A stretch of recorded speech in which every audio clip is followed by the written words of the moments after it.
திருவல்லிக்கேணி பெண்பிள்ளை ரகசியம் 19ஆம் ரகசியம். செண்பகமிட்டேனோ ராஜகுமாரனைப் போலே.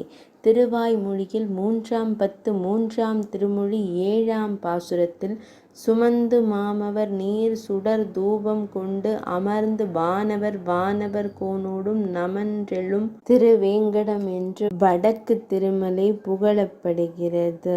நித்திய சூரிகள் தேனையர்களோடு உயர்ந்த மலர்கள் தீர்த்தம் தூபம் தீபம் இவைகளை கனத்த ஆதரத்துடன் கொண்டு வந்து திருவேங்கடத்தானை பூஜிப்பதாக பாடுகிறார் ஆழ்வார். இவர்கள் சமர்ப்பிக்கிற ஆதராதி சேர்த்தாலே இவை அவனுக்கு கனத்து தோன்றுகிறது என்று பொருள்படும்.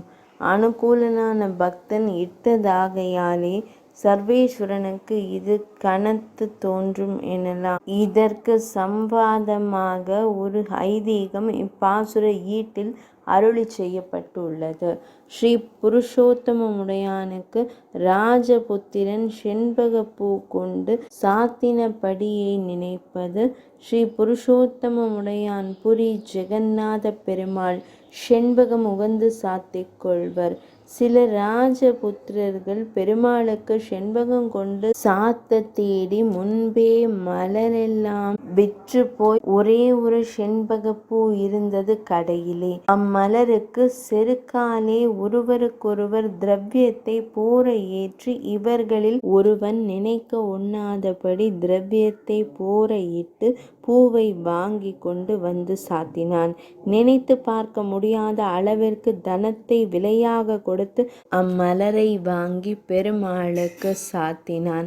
செருக்கால் அதிக விலை கொடுத்தானாயினும் பெருமாளுக்கு சாத்தினது அவனது ஆதராசியத்தின் காரியம். அன்று அவன் கனவிலே பெருமாள் தோன்றி நீ இட்ட செண்பக பூ எனக்கு கனத்து சுமக்க ஒண்கிறதில்லை என்று அருளி செய்தாராம். பெருமாளுக்கு எப்பாடுபட்டாவது அவர் உகந்த புஷ்பத்தை சாத்த வேண்டும் என்ற ஆர்வம் நமக்கு உண்டோ என்று கேட்பது இந்த வார்த்தை. 19ஆம் ரகசியம் நிறைவடைந்தது.